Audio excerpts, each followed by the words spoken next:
Hello and good afternoon. It's 1 o'clock here in beautiful Encinitas in California on the Pacific Coast.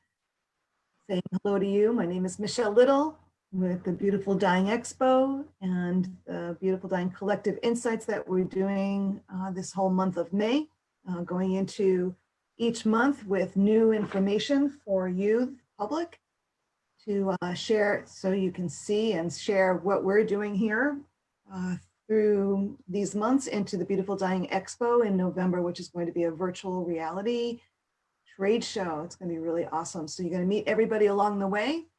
Today, I'd like to introduce you to Roger Moore. Hi, Roger. Hi, Michelle. Yes, I want to thank you for joining us and being a part of the collective and sharing your experiences with us as we move forward with the work that you're doing in hypnosis at end of life and the joy that we can bring to each other at the time. And I know that you've had like more than 45 years of clinical experience, and I'd like to share, if you would share a little bit more about what you do and how you got to where you are today, and then we can go into your presentation as we move forward. But I just want to say welcome and thank you so much for joining us today. And I'm looking forward to this session with you and seeing what your insights are all about when it comes to hypnosis at end of life. So thank you for coming and joining us today. Well, Michelle, thank you for putting on the Beautiful Dying Expo and for doing these insights and just creating the space that where we can share with helping people at end of life and finding that place for hope and joy at the end of life. Yes, I know that you joined us last year at the 2019, our very first Beautiful Dying Expo, and you were on one of the panels. In San Diego, yes. Yeah. I believe it was the morning panel. It was. And that panel was called Comfort Measures and Caring for the Dying. Yes. How did you feel about being on that panel, and did that help bring you into a more of a family-oriented place between what you do and what we're doing, and just demystifying all of the end of life tools and resources and changes and current changes that have happened so far in? Well, for me, it was just a blessing and honor to be part of that panel and with the folks that were there and the chance to meet these people that I've followed and, the End of Life University and podcasts and just to get to be on a first name basis and know some of those folks was pretty awesome for me. And I just very much appreciated the various events that were going on that day and being able to attend those. So thank you. Yes, it was wonderful for me as well. I learned a lot from all of you. So thanks again for coming to the call and sharing your wisdom with us. And let's move forward and share your beautiful work with us. Okay, well, just a little bit about me. I'm a medical hypnotherapist, and most of the hypnosis work that I do is with people who have medical issues. And yeah, I still do weight loss and stress and anxiety, but much of my work is with people who have cancer, who have Parkinson's or other autoimmune diseases, often folks with end-of-life issues. And for years now, I have been worldwide online. And with coronavirus right now, the physical office in Palm-Desert is closed, but I still get to be with folks online live. And one of the things that sometimes happens is I meet with people in their hospital room. They're in their hospital bed. And I'm here in my office and they're in their hospital bed with a laptop or a phone or a tablet, and we conduct our sessions that way. And most people forget pretty quickly that we're not in the same room together. Wow. So I'm going to just go ahead and share my screen if that's okay. Yes, please. Okay. Except for where to go. Down at the bottom. There we go. Mm-hmm. And can you see my screen? Not yet. Ah. Okay, so just at the very bottom of your page, Yeah. just click share screen and see what happens. Down the bottom. Put your cursor Oh, over the I know what bottom. I did. Okay, hold on. Sorry about that. No worries. This is what we do. We figure it all out and sharing with people who really are out there in the world with technology. It's not really our. Well, there's that extra step called hitting the second share. I hit share screen, but then there's a second step. You got to do it again. Yes, here we are. Anyway, there we are. You got it, right? Yep, beautiful. Okay. So, this is, Michelle, the first insight session that you and I are doing, and I look forward to continuing to do this with you the third Thursday of every month. And one of the requests that I have for our listeners, for viewers, is that, you know, as they have questions, they can type in the chat box. Is that correct? They do it in the Facebook Live comments, and Okay. they have a monitor over there taking care of any comments that come in. And Okay. they have to go to Beautiful-Dying-Expo Facebook page in order to put in their comments into our live Facebook Okay. All right. right now. And for in the future also, you know, please send me an email or give me a call if there's topics or things that you'd like us to cover in these monthly insight sessions. Right. I'd be happy to do that. So please. Wonderful. You know what you can do is you can also put that information in the Beautiful Dying Collective that you're a part of. Okay. And that way you get information and input from everybody in the collective. Okay, great. So one of my goals with hypnosis at the end of life is to teach people that they can be aware of their thoughts, they can be aware of their feelings in the moment, and also at the same time refocus their attention on what they're doing in that moment. That somebody at the end of life could be in pain, they could be in fear, they could be angry, they could be whatever it is they're experiencing in that moment, and acknowledge that fear, that pain, the emotion that they feel, and also find hope and joy in the moment, that they can still live life fully, and also acknowledge that, yeah, this is a scary time. Does not have to be an either or. And so it's a form of active mindfulness, and teaching people that you really do have a choice of how you're feeling at any given moment, and even being able to acknowledge fear. And yeah, this is scary. And also know in this moment that I'm okay. That's extremely liberating. And so it's learning how you can choose your emotional states and selectively experience peacefulness and calm, strong and to be confident. Sometimes it's just being silly and fun, being sexy and loved, or whatever feelings they want to do, that they desire. And again, the real goal is to live joyfully in the moment and in the time that's left. Mm. So with hypnosis at the end of life, and my goal in working with people is to create a safe place to talk. And so often it's not safe for people to talk about what they're experiencing.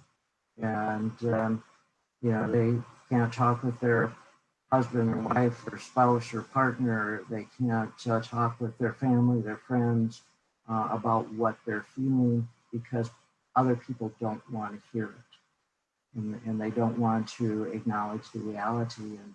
And so I create a safe space where it's okay to be angry at God or whatever it is they need to be in that moment, and have that safety that they can talk through their emotions. And normalizing emotions is also extremely important. That, of course, this is a scary time, or I understand, you know, being it's normal to be angry. It's normal to be sad. It's normal to be depressed or whatever it might be. That those are natural, normal human emotions, and there's no reason to feel guilt around those emotions. And also, I encourage in all my sessions with folks at end of life is that they have their partner, their spouse, their caregiver, their significant person in the sessions with them. Because often it's the only place that they can have conversations. The only place that they can talk about the fact that this person is dying. And because often spouses, partners don't want to hear that. They don't want to acknowledge that. And I've had it where couples where, I'm thinking of one couple in particular, she wanted her husband to come in because she'd been responsible, excuse me, for their finances for their entire marriage, 40 some years. And he knew nothing. He had no idea where their bank accounts were, where the checkbooks were, where the safe deposit boxes were, and he didn't know about paying bills, and he absolutely refused to sit down with her and let her show him those things, because that meant that he had to accept the fact that she was dying. And it was in our sessions that they were able to talk that through and start working through that process of oh, here's the checkbook, and here's how you write a check and how you pay the bill. Spiritual distress comes up a lot. I talk a lot, excuse me, about spirituality. And as people want to talk about spirituality, and it's however they see their own spiritual lives. I just went out and got the mail, so that will dust in my throat. Excuse me. So anyway, many of my clients are fundamentalist Christians. I have Buddhists. I have Muslims. I have people of all faiths as clients. I have people who are atheists and agnostics. And but somebody that is in spiritual distress, that can be just as hard on a person as physical pain. And I've had fundamentalist Christians questioning whether there's a God and how could God let this happen to them. And I've had atheists wondering, well, maybe there is a God, and wanting to explore that. And it's not my job to judge or lead or anything. My job is to create that safe space of where it's okay to have this conversation, where it's okay to have this discussion and explore possibilities. Often in sessions, we end up setting boundaries. And by setting boundaries, it's making it okay for the person to tell their friends, to tell their family, no, don't call me, don't come over. Or making it okay for the caregiver, the partner, the spouse, to set those boundaries of stop calling me. You can't call here 5 times a day or every day. We can't have 100 phone calls a day asking how we are. And the other dilemma that comes up is the refrigerator's full of hot dishes, the freezers are full of hot dishes, and they're stacked on the counter. Stop, don't bring us more hot dishes. And so I introduce people to sites like Caring Bridge, where they can set up their own account and they can let people know what they need. They can post once a day or once a week, whatever they want to. And here's the common site of, you want an update on how Susie's doing? Well, then here's where you look for it. And I'll update it as there are updates. And if Susie wants to talk to you, she'll call you. If I want to talk to you, I'll call you. But please stop calling. And for a lot of folks, that's really hard to do, to set those boundaries. They feel guilty about telling someone, no, you can't come visit me. I'm too tired, I'm too exhausted, I don't feel like it. Or, no, I can't talk to you, I can't have 20 calls today. And so learning that it's okay to set those boundaries and hold those boundaries is also very empowering for the person. Sometimes people want to do a life review. We, in those sessions, it often pretty much takes the form of what the person wants. And it's just, what have they done in this life? What have they accomplished? You know, whether it was raising kids or their professional life or being a friend or whatever it might be, that acknowledging the gifts that they brought to this party of life and the contribution they've made, and owning those things, however small they might be, but acknowledging that they had a part in this life and in this world. And along with that comes finding meaning. What does it mean to have life? What did the things I do, what did they mean? Did they leave an impact? Forgiveness frequently is a topic that we talk about, and it's forgiveness of self and also forgiveness of others. That, maybe brother was mean to you when you were 10 years old, but that was 50 years ago, and you can let go of the judgments of the horrible thing that he did to you. It's not happening now in this moment, and being able to find peace with that and create peace around that and let go of that. Or to stop judging themselves because they made a mistake as a parent, or they weren't the best spouse or partner or best friend or whatever, to stop judging themselves, to stop beating themselves up. Sometimes we do death rehearsals. That's something that, when it feels appropriate, I'll just throw out and mention to a client as a possibility, and let them chew on it for a few sessions or whatever time of period they want. And if they say, yeah, I would like to do that, then I offer a death rehearsal. And in a death rehearsal, I take them to a relaxed place, a special place in their mind's eye, and a hypnotic place. And sometimes I talk quite a bit through this process, and this is all talked about ahead of time with the individual. Other times I'm totally silent and they do their own process. Sometimes they are totally silent, and afterwards they might share a little bit with me. Sometimes they don't. Sometimes during the death rehearsal, they're constantly talking to me. There's no really right or wrong way. It's what's going to work best for this person.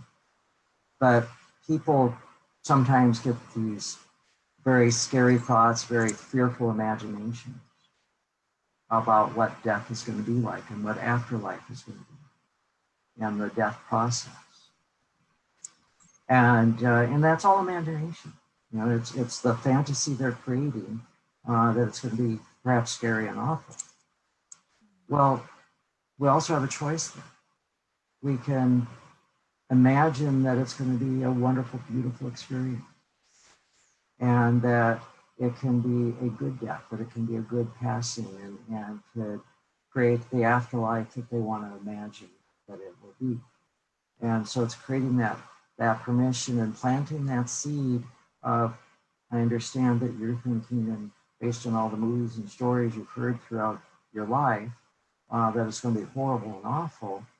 Well, what if it's wonderful and beautiful, and allowing them to create that space? One of the mindfulness things that I teach pretty much all my clients is the concept of right now, in this moment, I am okay. That at 1:19 on May 21st, right now in this moment, my feet are on the floor, my butt's in the chair, I'm breathing. Right now in this moment, I am okay. Now out there in the world, there's coronavirus and the economy's in the tank, and there's all kinds of scary things going on in this world. But right now in this moment, I'm okay. And when someone who has cancer or some other disease or illness, or somebody that's in pain, or somebody that's at end of life, can acknowledge that right now in this moment, yeah, I have cancer, yes, this is happening. But you know what? Yeah, I'm okay. Years ago, this is a story that I often tell. We had a client, Marie, and actually it was Marie and her husband that I mentioned earlier about the checkbook. Marie had, when she first called me, she had she cancer diagnosis, end stage, and she was told she had about 3 months left to live. She lasted maybe 4 or 5. One day we worked a lot on being okay in the moment. And one day her husband called. I was in my Seattle office, and he called and said, Marie's not going to make her Friday appointment. This was on a Wednesday. And I said, okay, when would you like to reschedule? And he said, no, she's not going to make her Friday appointment. And I, oh, and what's going on? And we talked, and she wanted to see me. I wanted to know if it was possible. He said, can you come? And so I canceled my clients for the rest of the day, and because I was in Seattle and they live on the other side of the water and ferries and all that stuff.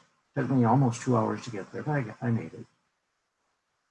And I walked into their home, and she was in the bedroom, and her husband was in the bedroom, and her sister was in the bedroom.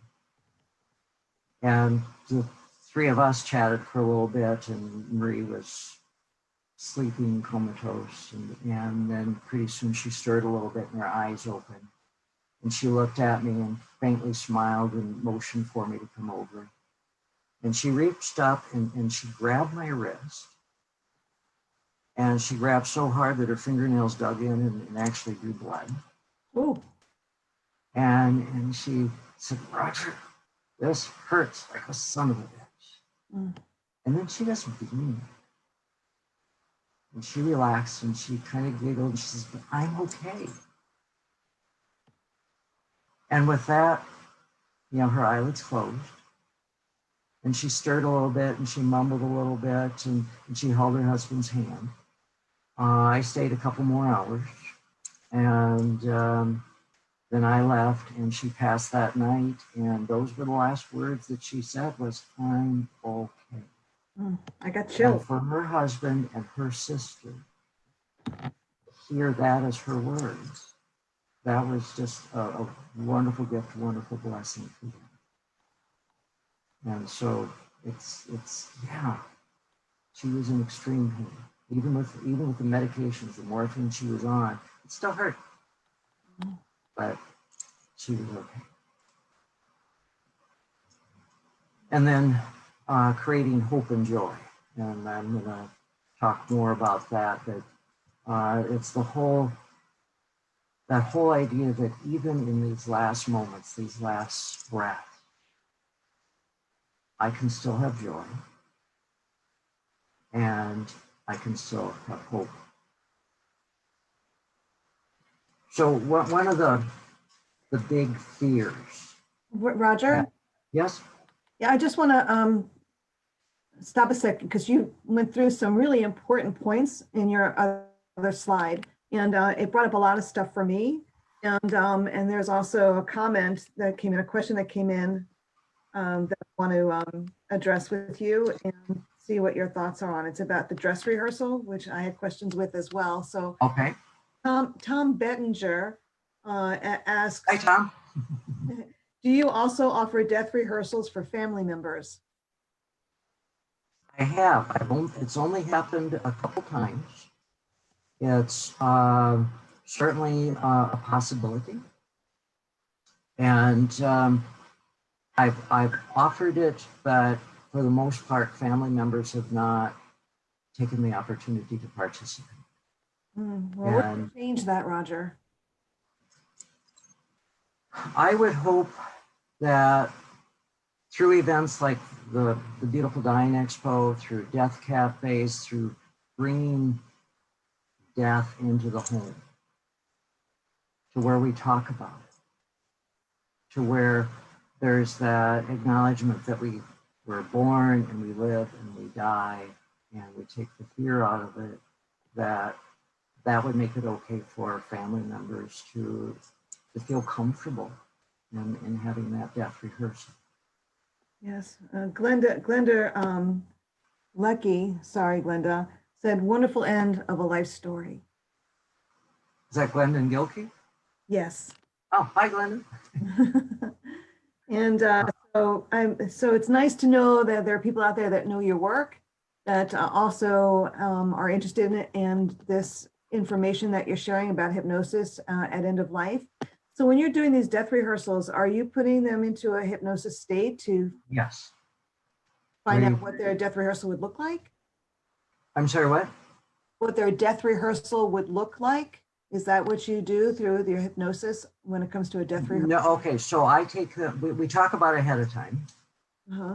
And usually this is after several sessions. We've done hypnosis and they know about their happy place.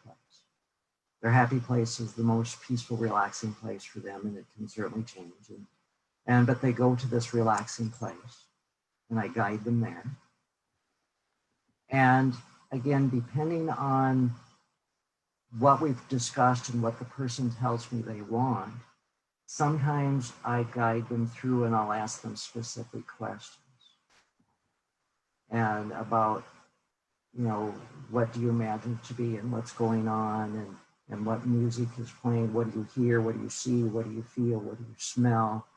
And they'll talk out loud with me. It's more of a conversation, a dialogue. And it's somewhat dreamy, I guess. It's like conscious dreaming. Other times, I'm totally silent. I lead them to that place and I go silent. And I give them the suggestion that when they're done, when they're finished, they're to let me know simply by raising their index.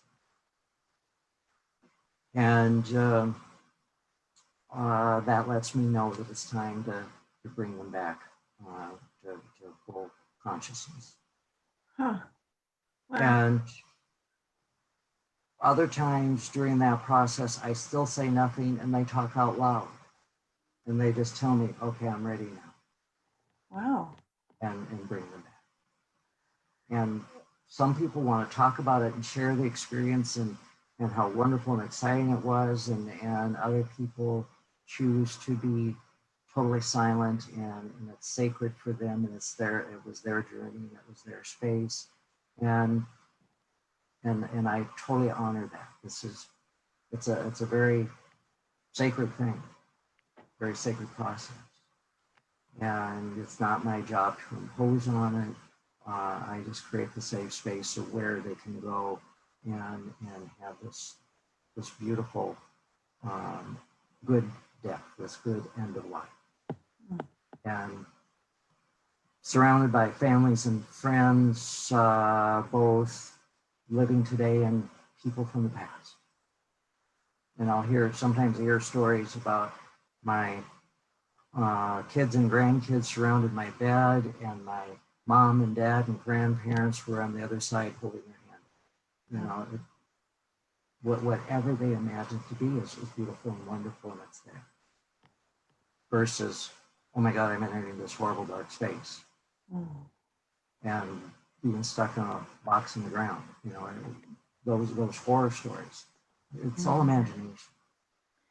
When my fiance's and my fiance's father was passing, I was the one taking care of him and bringing all the caregivers in and Vitas and taking care of all of his bills and everything. And one of the things that we found out from him, during him dying, was that there were a lot of people that came to visit with him. So I'm looking at your setting boundaries type of what you were discussing earlier. And what we did was, like, there were so many people that came to see him. What we ended up doing at the front door was putting little calling cards and having them write their name and the time and date that they showed up. And then we bring him up to his room on a silver platter and show him, you know, so-and-so is calling, can they come up and visit with you? Which was always, Love that. everyone was a yes, because he loved it. And he was so honest at the end of his life, shared some things that we were all kind of blown away about. And then we were all, you know, he was very much into classical music. And by the end of, you know, of his dying, while he was dying, we found out that Buddhism was a big part of his life. Ah, So, you know, we brought in a monk who brought in these beautiful brass bowls and did this ceremony over him with the sounds of the Tibetan bowls and some rose water inside one of the bowls that they placed on his belly. And he said that was the most blissful experience he's ever had in his entire life. About 6 weeks later. But it was interesting to see, you know, he loved people coming to him. So having that, those calling cards were really fun and important for him. And then of course the music at the end. love it. It was pretty neat. He was a wonderful man. Yeah. And so I just wanted to share that with you, because there's so much that goes on in one's life, that this end of this life, I call it end of this life, because who knows, if we look at it from that perspective, maybe it's a little bit easier to understand. Even if you know, whatever your beliefs or non-beliefs are, it's still an end of this life of yours. Right. Right. So, so just to go into putting that out there is just knowing that that's, you know, I'm just babbling, but I just found that, you know, this one slide could take us through this whole hour. Oh, good. Yeah. And so I loved how you went through all these steps, but let's go on to that next slide. I just wanted to share with you about Bob and the calling cards with setting boundaries and making. I love that. Thank you. Yeah. Yes. Yeah. And Michelle, I'd love the dialogue. So please, anytime, you know, jump in. Okay. one of the big fears that people have is fear of dying alone. And right along with that is dying in a care center or dying in the hospital. And then I recently just had a session with somebody in a care center who also died, and not because of the coronavirus, but was not able to be with family and friends because they were not allowed in. And so this person and I talked about this fear, and they had made it okay for him to have that fear and acknowledge that fear and to make peace with it. But yeah, it's not what I want. I would love to be surrounded by family and friends, but that's not going to happen, and that's scary. And I'm still okay. And we've worked out ways of where family was on Zoom with the person, and you know, again, it wasn't the same. They weren't holding his hand, but fear of dying alone is a huge issue for most people, but not all, but for me. And then severe unrelief pain and other discomfort. And you know, today, you know, modern medicine does a pretty darn good job of masking pain at end of life and certainly minimizing it. But there's also that whole issue around pain and as the medication starts to wear off and before they get more, the suffering that can go along with the end of life and pain and having needles and tubes in and being poked and prodded. And so a lot of the work that I do and others in hypnosis do, other hypnotherapists do with pain is create a new relationship with pain. That pain can be subjective, and that, yeah, I can acknowledge, now that I think about it, I can acknowledge that my shoulder aches. I have a torn rotator cuff that was supposed to have surgery a couple months ago, but like everything else got delayed. And now that I think about it, I can acknowledge that it aches. And I can get all upset because I can't reach with my left hand up into a cupboard and get a glass or whatever. I can't do that. And the few times I've tried, I've dropped it because I don't have control. And I can get all wrapped around the axle and create just all kinds of drama and trauma around that. And woe is me, it's awful. Or I can acknowledge, yeah, that sucks. And I can focus on the beauty around me. I can focus on the cactus that are blooming, or the hibiscus at our front door that's in bright red hibiscus that's right out there. It's just the most gorgeous thing. And continue on with life. So it's creating that new relationship around pain, and that I can have ache, but I do not have to suffer. Suffering is a choice. People at end of life can end up with lots of excess anxiety and stress, and there's fears of claustrophobia.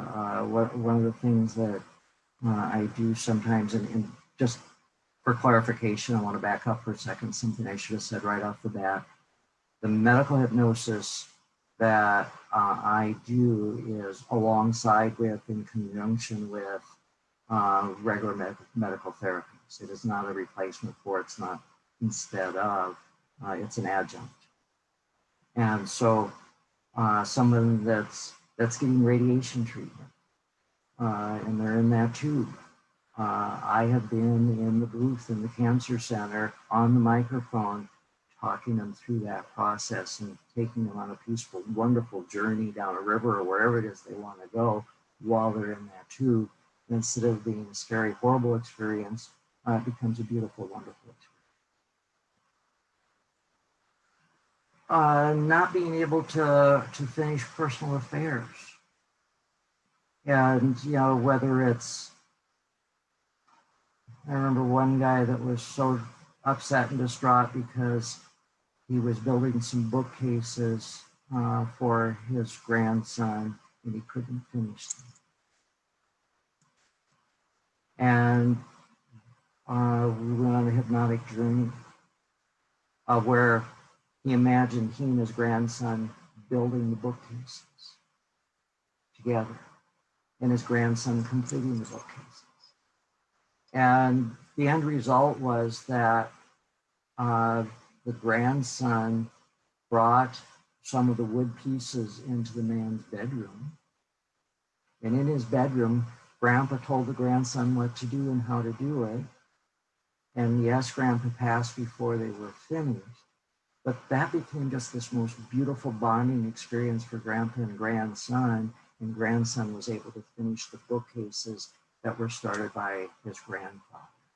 And that can just help bringing that type of closure to unfinished personal affairs can certainly help create a sense of peace.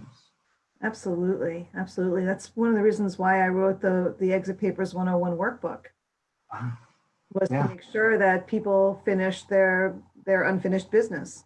Prepare yourself for the final, so that when you can't speak for yourself or you've transitioned, your family members know exactly where to go to find whatever they need, so that it's all clear and concise on what you wanted in the first place, and following through with that. So It's the Exit Papers 101 workbook. That's one of the first conversations that I have with an individual or with a couple is, do you have your advance directives? Do you have your 5 wishes? Do you know where the papers are? Does your family know? Do you want a service? What kind of a service? Do they know what to do with your body? And that to me is a very critical first or second session conversation that we have. Sometimes it's even in the phone call we have, the consultation phone call prior to the first session is, are these things done? And is that a place that we need to focus? Yeah. And sometimes people have no clue what they want. And some of our work is creating that end-of-life experience. You know, do you want to be buried in the ground? Do you want to be cremated? Do you want a natural burial? What do you want? Right. And these are really, really important questions, Roger, and with all of us, whether, you know, we're a hypnotist like you, or a death doula or a death midwife. Right. Those individuals that are in the field and palliative care and hospice, you know, these important personal affairs to be finished is really important. And if you don't finish them, that's okay. And if you want to change anything in there that you've done, that's okay too. Absolutely. With the COVID-19 virus, you know, maybe we need to add something else to our healthcare directive and say, okay, if this happens, this is what I want, and be able to do that before you can't speak for yourself anymore. Right. And another important part of that is, what if I have dementia? Yeah. And getting those questions answered ahead of time, how you want to be treated, what type of care do you want? Right. And they're also adding some like addendums to the healthcare directive when it comes to COVID, when it comes to dementia and Alzheimer's. So yeah, your tool in there, it's just to ask the question, like, if this were to happen, what would you want? And as long as you are in, you know, of healthy mind and body, you can change them again. But how interesting this is. Thank you so much. Continue, please. I was just going to say, you know, a couple of years ago, my aunt, who was 97, died, and at her service, one of the jokes was that she had her entire service totally planned out. She had the pictures picked out for the video. She had all the songs. Everybody had their assignments down to the little detail. She had her own obituary written. It was all done. And why that was so funny to all of us, as it was talked about in the service, was that's how she lived her life. You know, I remember getting these letters from her that would be 3 and 4 pages long of their month-long vacation, their pickup camper, of this is our itinerary. She knew where they were going to eat lunch on what day. Yeah, she was that detailed. That's meticulous. So it was a couple months later after her passing that I was with my 96-year-old mom and my wife and I, and we were at the dinner table, and I was sharing about my aunt's service. And I said, so Mom, are your arrangements made? Do you know what you want? And she said, well, yeah, but it's not in writing. I said, well, does my sister know? She said, no, we've never talked about it. I was the first one to have, I was shocked. No one had ever asked my mom what she wanted. So we spent the next several days talking about what she wanted for a service, and laughing and giggling. It was a very joyful, wonderful time. And what she didn't want. And there was one minister, she would, no, he's not, not him. And she knew who she wanted. Wow. And the very next day, I called the guy who lived in another state and said, Mom would like you to do this. Is that something you would do? And he said, for her, absolutely. And that just filled her. She just smiled and giggled and felt so loved that this minister, who she hadn't seen for 5 years, was willing to drive from Kansas to Colorado to conduct her service. Beautiful. So that's all part of the unfinished business. Was she a teacher? No, no. My mom was a farmer's wife and a wonderful mom. Yeah. And that was in May, and she passed in September, 2 years ago. And she had a beautiful death. It totally helps us when our loved ones who are dying tell us what they want, and when they're gone, to be able to say, oh, I really like that part of what she decided to do for herself, and I want to do it for me too. Or wow, Yeah. it's really interesting, and I don't know. But those stories are really important stories for us to learn from as well. And so if there's anybody on the call that has a story like that, I'd love to hear them. yeah, we want to hear them. We want to place them out on the website and share your stories. So. Those last days of my mom's life, well, we missed the last 5 or 6 days, but prior to that, when she was conscious, were the most magical, wonderful days. Mm. We looked through photo albums, and she told us stories, and I put lotion on her feet and legs and massaged her feet, and we had music on, and she had a shelf with some thimbles on it, and they'd been there for years. And I finally got curious and said, Mom, what are these? And one was my great grandmother's, and one was my grandmother's, and one was my great uncle's, who was a tailor. I didn't know that. And she gave me the one that was my great uncle. She said, which one would you like to have? It was just a magical, wonderful, wonderful time. Thank you for sharing that, Roger. Often, one of the things that we work through with our sessions is the whole issue of losing physical functions, being dependent on others. That, I remember how mortified my mom was that we had to clean her body, clean her up, that she was soiled, and we had to change her clothes and bathe her, and we had to, moisten her lips and keep water on her lips, and we had to do all this, help her, we had to wipe her nose for her, and all those things.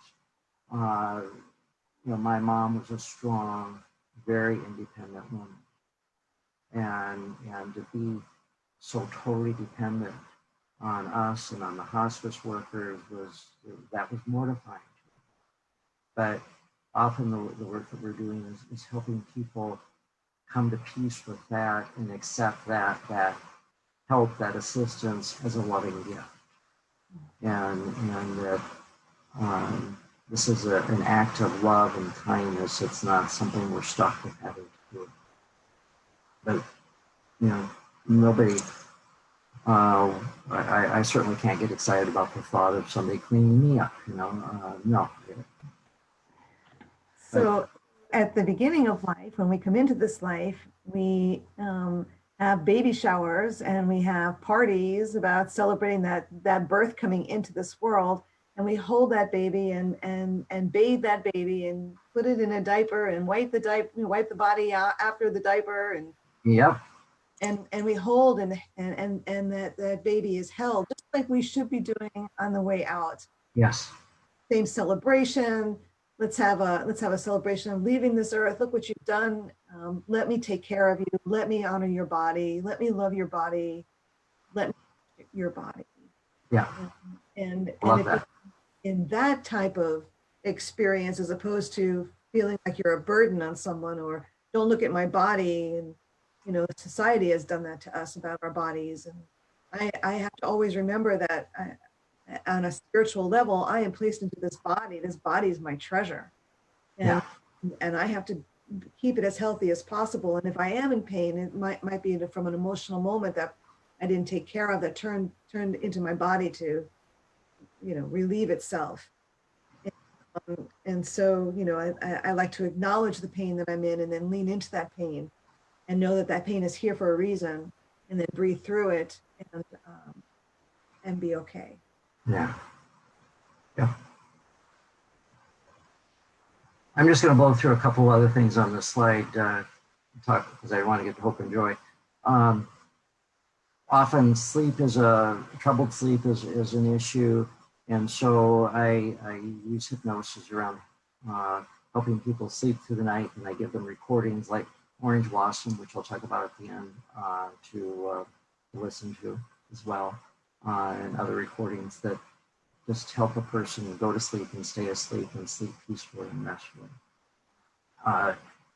It was a complement to self-care, not so much right at the very end of life when somebody's bedbound, but prior to that it's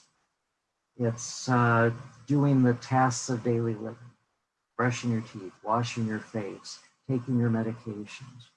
And one of the things in working, the work that I do with people with Alzheimer's and dementia is that the studies show that as a result of hypnosis, they're far more attentive and far more capable of doing those daily things like teeth brushing as a result of hypnosis than they were before that. Oh.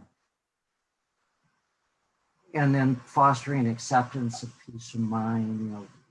Very few people actually feel ready to die. It's perfectly normal to feel angry about life ending or to feel fearful or whatever their thought is on it. To normalize that, to make that okay, and to even to acknowledge, well, this isn't fair. Okay. And again, for fundamentalist Christians, or actually any believer of any faith, that it's okay to be angry at God. From my perspective, God's big enough to handle our anger, and it's really okay to be angry, but finding also peace with that. So we don't have a lot of time here, but and I would hope in future sessions we'll talk more about finding joy and creating joy, but it gets down to a choice, I think, of do we choose to live in the despair of it's not fair that I'm dying and I'm angry about it and I'm mad about it and I'm scared about it, and get all wrapped up in that and tense and tight in our body and that fear state? Or can we find joy in this moment? Is it the joy that you described of was it a platter, a silver platter? You brought those cards up to your father-in-law? How beautiful is that? And for him to have that joyful experience of that. Decisions, Or right? Go ahead. Making decisions on who he'd like to see and not. And maybe later or tomorrow with that person, but definitely bring this one up. It's really, it definitely was joyful. I if possible, and sometimes I've worked with people once before they've died, and we don't get to do a lot of this.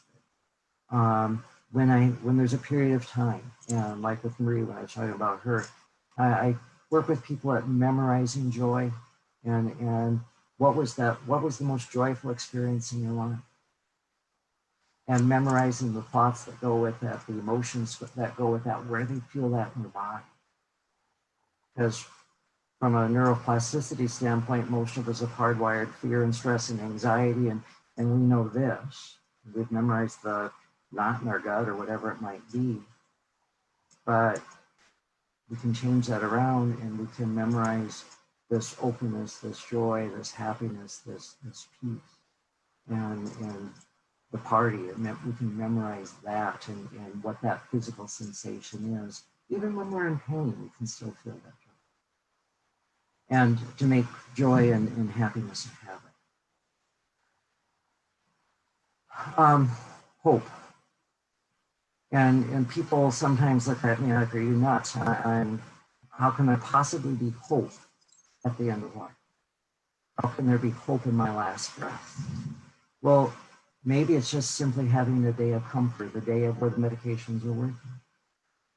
Maybe it's hope over the expectant birth of a grandchild, or the hopes and dreams of the life that this grandchild will be able to live. Maybe it's the hope of living to an anniversary. Maybe it's the hope of taking a trip to a park or on the beach.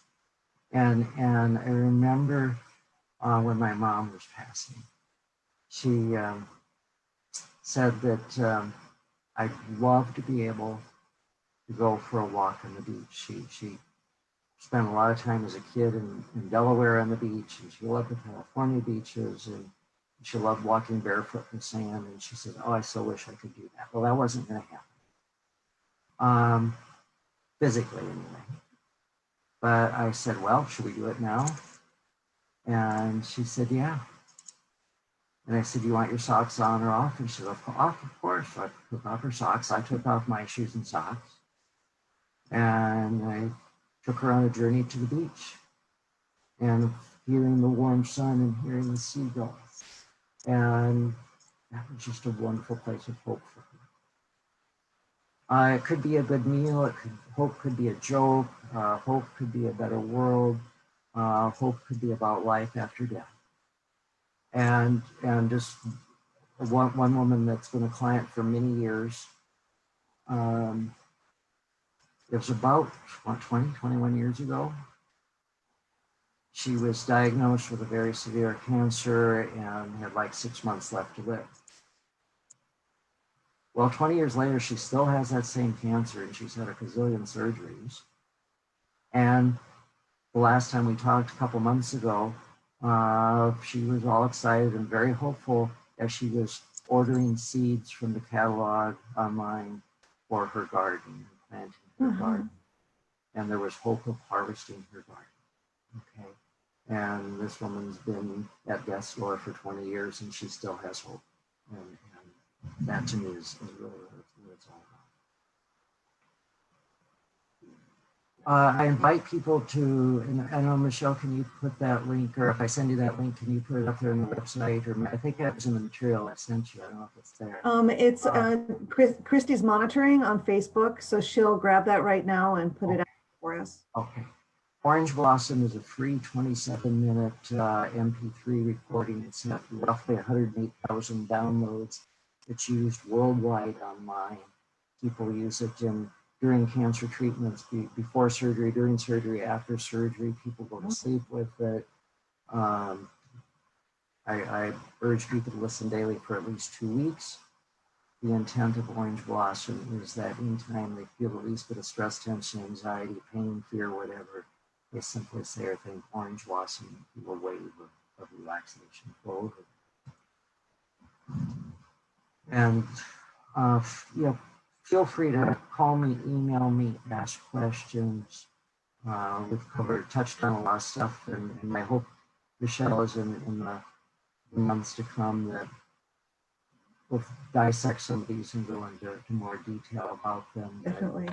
Back from people what they want to hear more about. Do we have any questions or comments that have come in? There's no questions. I shared with you the 2 comments that came in that I know of.